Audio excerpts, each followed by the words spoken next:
பிப்ரவரி 13ஆம் தேதியிலேருந்து உடம்பு ரொம்ப முடியாமல் போய் அப்போலோ ஹாஸ்பிட்டலில் கிட்டத்தட்ட 40 நாள் அட்மிட் ஆகிட்டு வந்துட்டேன். 2 முறை, ஒரு 15 நாள், ஒரு 20 நாள் அப்படி.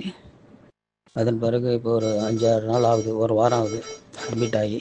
ஃபுல்லாக பாடி இன்ஃபெக்ஷன் ஆகிடுச்சு டோட்டலாக. ஆக்சுவலி கிட்னியை எந்த இன்ஃபெக்ஷன் ஆகக்கூடாது. அப்புறம் மிகப்பெரிய போராட்டத்திலேருந்து விடுபட்டு வந்திருக்கேன். இதுக்கு மூல காரணமே நம்ம ஐயா டாக்டர் சுப்பாராவ் அவர்கள் தான் என்னை காப்பாற்றினது. அவர் கடவுளாக நினைக்கிறேன். இந்த தருணத்தில் இது வரைக்கும் ஐசியூவில் இருந்தேன், எமர்ஜென்சியில் தான் அட்மிட் ஆனேன். அப்புறம் நார்மல் வார்டுக்கு வந்திருக்கேன். பட் குணமாகிறதுக்கு இன்னொரு 2.5 மாதம் ஆகும்னு சொல்லிட்டாங்க. ஆப்ரேஷன் பண்ணியிருக்காங்க ஆசனவாய் பக்கத்தில்.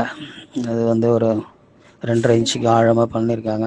ஸோ தற்போதைக்கு வேலைக்கு எதுவும் போக முடியாது. 2-3 மாதம் இல்லை, 5 மாதம். ஸ்டண்ட் கலைஞரா சினிமாவில் அறிமுகமானவர் தான் பொன்னம்பலம். அபூர்வ சகோதரர்கள், மைக்கேல், மதன காமராஜன் போன்ற படங்களில் சின்ன சின்ன கேரக்டர் நடிச்சிருக்காரு. இதை தொடர்ந்து தான் பல படங்களில் வில்லன் நடிகராக நடித்து மிரட்டினாரு. நாட்டாம படத்துல பொன்னம்பலம் என்ற பெயரிலேயே அவர் நடித்து வெளிக்காட்டிய வில்லத்தனத்தை எல்லாராலையும் எப்போதுமே மறக்கவே முடியாது.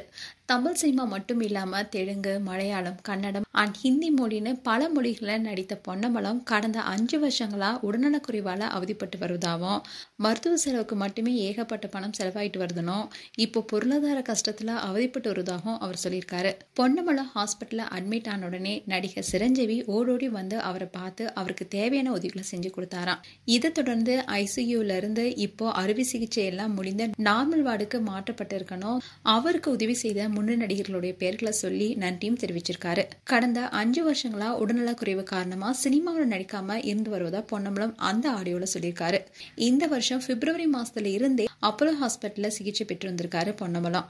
ரீசெண்டா ஆபரேஷனுக்காக அட்மிட் ஆனதாகவும், ஆசனவாய் பக்கத்துல அறுவை சிகிச்சை நடைபெற்றதாகவும் சொல்லியிருக்காரு. தொடர்ந்து பல மாதங்களா உடல்நல முடியாம படுத்து படுக்கையா இருந்ததாகவும், இப்போ நார்மல் வார்டுக்கு மாறிவிட்டதாகவும், இன்னும் முழுமையா குணமாகி பழையபடி வர 2 மாதங்கள் ஆகும்னோ தனக்காக பிரார்த்தனை செய்த எல்லாருக்குமே நன்றின்னு சொல்லியிருக்காரு. 100க்கும் மேற்பட்ட படங்கள் நடித்து செழிப்பாக வாழ்ந்து வந்த பொன்னம்பலம் பட வாய்ப்புகள் குறைய தொடங்கணும்னே உடல்நலக்குறைவு காரணமா ஏகப்பட்ட மருத்துவ செலவுகள் செஞ்சிருக்காரு. அதோட பொருளாதார ரீதியாகவும் அடிபட்டு கிடப்பதாகவும் அவர் சொல்லியிருக்காரு.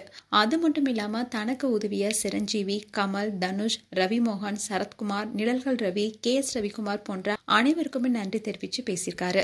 இதை பார்த்த பலரும் பொன்னம்பலம் மீண்டும் நடிக்க வரணும்னு சொல்லிட்டு வராங்க.